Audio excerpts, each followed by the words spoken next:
If you've ever wondered whether you fall into the lower, middle, or upper class, then you might be surprised at just how much or how little money you need to fall into each one of these classes. Having worked as an accountant for over 7 years, I've seen the numbers and the characteristics of individuals who sit in each class. And so in this video, I'm going to be explaining the net worth, income, and qualities of the individuals found in each one of these classes and how you can move from one class to the next. Oh, and by the way, if you're new here, my name is Willis. I'm a qualified accountant who also makes YouTube videos on the side about all things money, personal finance, and personal development. Let's jump into it. First up is the lower class, and according to research, the median net worth of somebody in the lower class is around $3,500. Now, this doesn't literally mean that if you're in the lower class, you have just $3,500 in your bank account. No, this is your net worth, which is all of your assets minus all of your liabilities. Let's say you own a house with a value of $200,000. You have $1,500 of cash in the bank and $1,000 invested in stocks. These are all your assets, and these total $202,500. But now let's say you have a mortgage on your house of $190,000. You also have credit card debt of $7,000 and some other personal loans of $2,000. So now your total liabilities are up to $199,000. And so if you do one minus the other, this equates to your net worth, which in this case will be $3,500. The median income of somebody in the lower class is around $35,000 per year, and if you have a large family, this could actually put you under the federal poverty line as of 2025. It's not uncommon for individuals on this level of income to be working multiple minimum wage jobs just to make ends meet. The kind of jobs that this class includes would be things like janitor, store clerk, waiter in a restaurant, or a fast food server. We need to also keep in mind here that this class can actually include a lot of younger people as well, who have just finished university and have a mountain of student debt.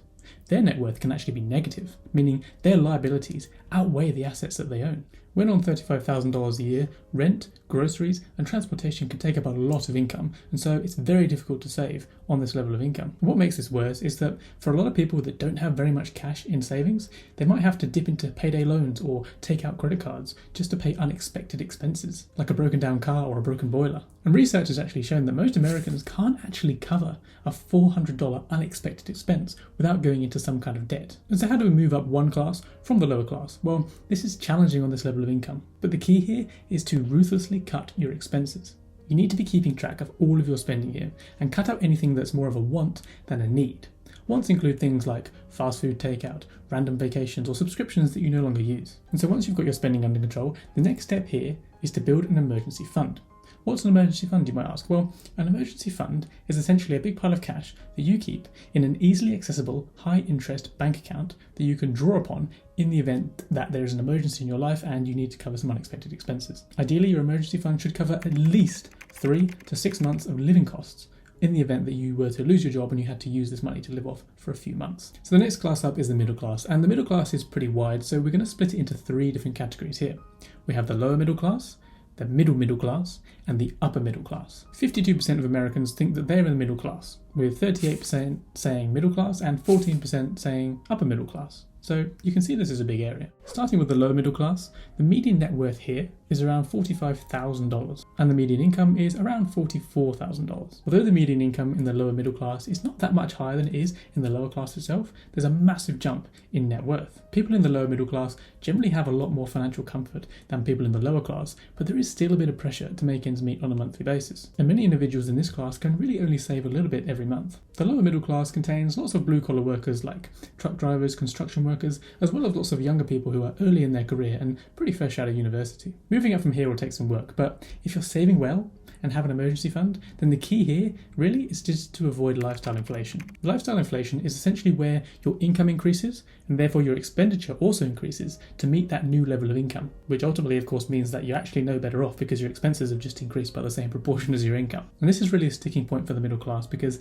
this is how we get stuck and we fail to build any real true wealth because our expenses keep going up every time we see an increase in our pay. And the reason why this is such an issue for the middle class is because they really want to distance themselves from the lower class and appear to be more upper class than the lower class is. But they're also getting downward pressure from the middle class who might have a fancier car or a nicer house. And so there's pressure there to keep up with the middle class as well. And so as a result of this, the lower middle class are very susceptible to buying things that they can't really afford, mainly using credit cards and loans, just to keep up with the Joneses, as they say. However, once your spending is under control, in the lower middle class, you can look to expand your earning capacity through education or maybe starting a side hustle. This is because the level of wealth in the US is highly correlated to the level of education. Education can include books, seminars, and online courses on various topics that you might be interested in, and potentially one day you could charge somebody else to teach them.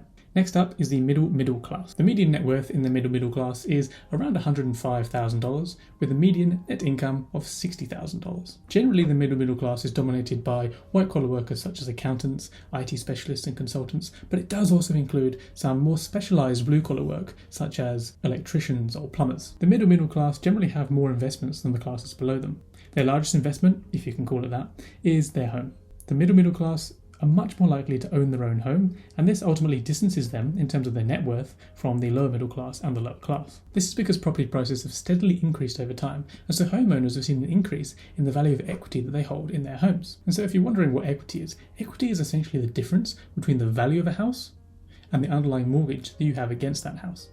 So if you had a property worth, say, $400,000, but you had a mortgage on that property of $200,000, then you have an equity in that property of $200,000. What this means is that if you were to sell that property and not buy another one straight away, you would essentially sell the property for $400,000, pay off the mortgage of $200,000, and pocket the difference of the $200,000.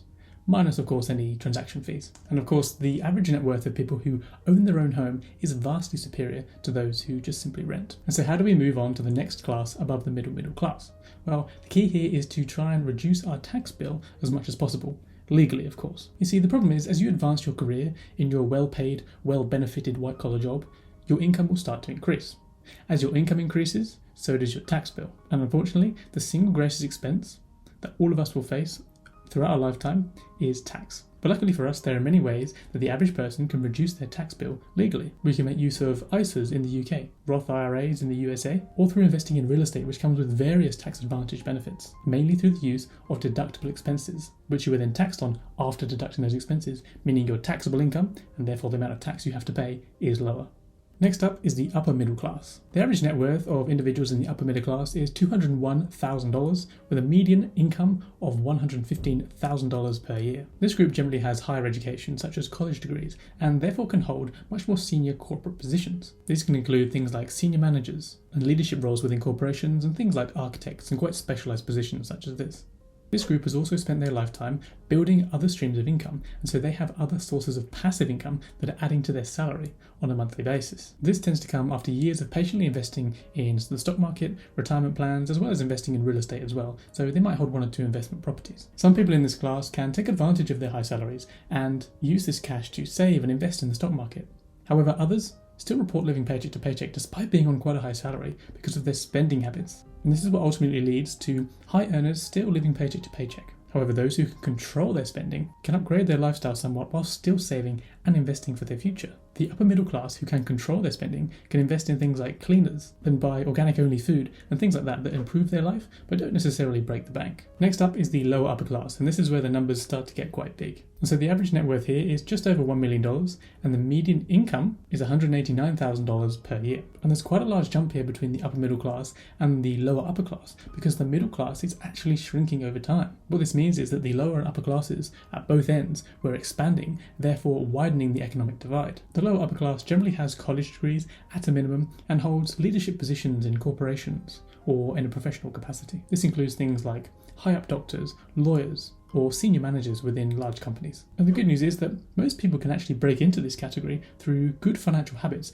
disciplined over many years. These include saving and investing regularly and watching your net worth grow over time. But you need to start doing this at a younger age to reap the rewards later in life. For example, if you started investing at the age of 25 and put away $8,000 per year into something like the S&P 500 index fund, over a 29-year period, by the age of 54, you would have over $830,000. And so with this asset, combined with the value of a house that you would presumably own, you could be considered lower upper class by this point in your life. The lower upper class don't generally feel financial pressure the same way that some of the classes below them do. They can take vacations whenever they want. They can pay for unexpected expenses without having to go into debt. And this is because they generally have a bit of an abundance of cash available. This class spends years accumulating their net worth through buying up different asset classes such as stocks and real estate and various other asset classes. Now, this sounds pretty good, doesn't it? But wait till you see the upper class. The upper class is by far the hardest class to break into. The median net worth in the upper class is $3.8 million plus, with a median income per year of $378,000 plus. Now this class can include senior leaders of large companies and very high up professionals, but the overwhelming majority of people within the upper class do own some kind of business. Now what this suggests is that business ownership can provide the type of returns that real estate investment and stock investment simply cannot. I mean, think about the richest people you know. Elon Musk, Jeff Bezos, Mark Zuckerberg, Warren Buffett, all of the people that I just named are some of the richest people in the world. They created their wealth through the building of assets in the form of companies. Rather than buying up real estate and stocks, they went out and created companies and built them from the ground up. So it seems the key to true wealth is to build your own business from the ground up rather than buying up assets. I hope you enjoyed this video. If you did, I know you'll love this one, but don't go just yet. Please make sure to drop a like on this video and subscribe to the channel. I'll see you over there. Bye.